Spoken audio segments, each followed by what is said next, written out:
this. Now, Bechavod, you have a question. Go ahead. Backtracking a little bit. Bechavod. Why is it looked down upon for a guy to go alone on a trip with the boys? Is he married? Well, not per se, but in general. Okay. Yes.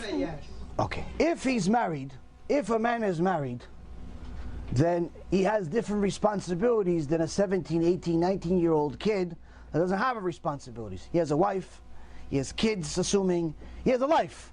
So for him to go and put everything on hold, to go hang out with the boys, that means that his priorities are not straight. Because even if, let's say, for example, financially he's not worried, he has a bunch of money to burn for a few generations.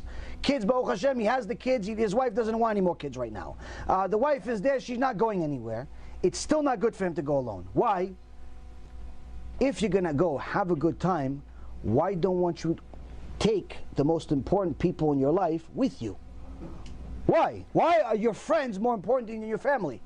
They're not more important. If your friends are more important than your family, you have a very serious problem. Now, if it's a single guy, which is more relevant to the vast majority of you, going away on his own, it's not problematic, assuming you're going on a kosher vacation. Now, if you're going to, let's say, the Kivrei Tzadikim, you're going to different places in Eretz Yisrael to go pray at next to Rabbi Shimon Bar Yochai's grave, or the Rambam, or Rabbi Akiva, all the tzaddikim, you want to, learn together, pray together, do great things like that. Chazak u'baruch, go. A lot of tzaddikim do this. No problem. But if you're going to Vegas, if you're going to the beach, if you're going to some Luna Park where everybody over there is naked, the Torah doesn't say it's frowned upon. It doesn't say that. It doesn't say that. You know what Torah says? Torah says, Areg ve'al ya'avor. Torah says it's better that you die than go on this vacation. Doesn't say it's frowned upon. Doesn't say that. Just says it's better you die instead. Why? Because there's a sin called Gilui Arayot. Gilui Arayot is immorality. Immorality is whether it's having sex with your own mother, or your sister, or your wife that's nida, or a prostitute, or a goya, or even looking at it. Meaning, Rabotai Ikarim, Gilui Arayot, according to the Torah, is one of the three Ikarim. Three things in the Torah that a person has to die and not commit the sin. The other two are idolatry. Somebody tells you, go pray to J.C. Penney, go pray to Jesus or I'll kill you, you have to die. Somebody else tells you, go kill this guy or I'll kill you, you have to die. Your blood is not redder than his. You're not allowed to kill anybody, even to save your own life. Last but not least, you're not allowed to make a sex crime. Sex crime in Torah means everything I just mentioned to you with a few others. Point being, Rabotai, is that if the guys are going to a place where there's going to be znut, there's going to be immorality, there's going to be the, people walking around naked in the beach. And by the way, when I say naked, I don't literally mean naked like people think. Naked also means immodest. Naked means a woman walking around with a bikini or something like that. Unfortunately, people walk on the streets over here like this also. This, Rabotai, if it happens that you're walking on the street, somebody walks around like that, it's not your fault. You look away. But if you're going to the place where you know for sure that's all they have over there, then you have a very serious problem. Why? Because you're going to go look at her, and then that image is going to enter your mind and will never leave. Ever. Ever, ever, ever. The best case scenario is if you do tshuva for this image that's in your mind, that you saw in a movie, that you saw in real life. The best case scenario is you do tshuva, you regret it, you cry about it, and it just gets pushed back in your mind that you don't think about it as often. That's the best case scenario. But once your neshama sees something, it records it for eternity. So now, if you and the boys are going to such a place of immorality, then what are you doing? The Torah says you're going to murder your own neshama. Why murder your neshama? Why? Why are you doing this to your neshama? Hashem gave you a perfect neshama, you're going to ruin it? No, don't do it. So He doesn't want you to ruin your neshama. Why? Now, I'm going to speak to you guys in your language. Anybody here married? Nobody's married yet, right? Okay.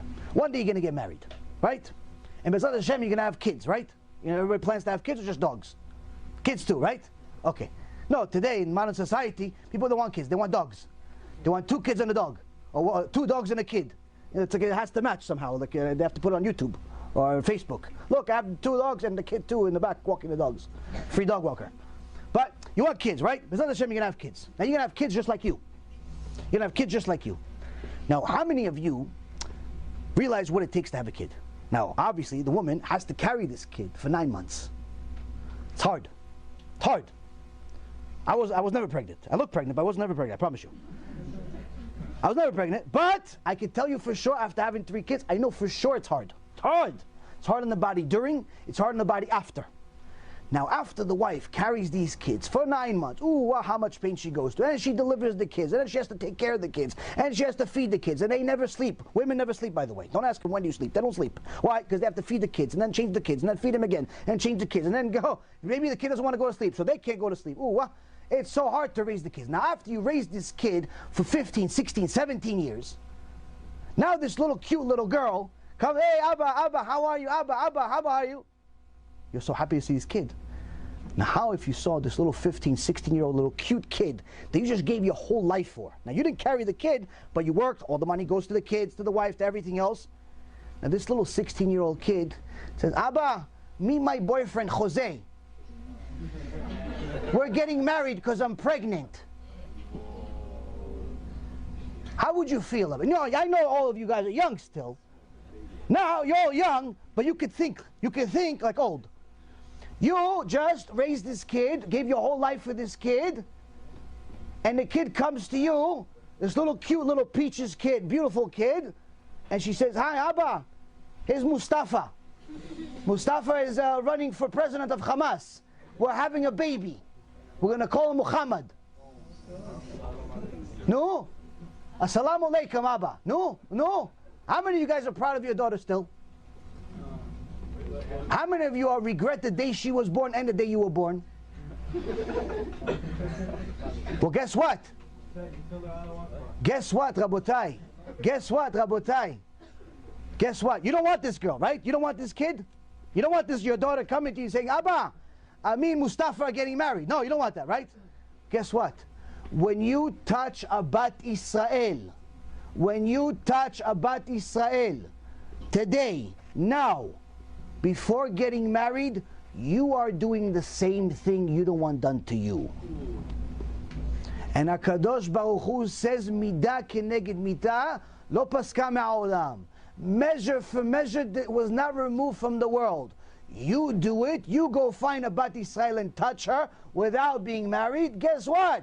One day, you get a little older, you invest your whole life into raising kids, your little kid's going to come home not so precious, not so innocent, but she's going to come home with Mustafa.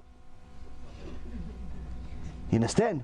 So now, when a person thinks, wait a minute, who needs these problems?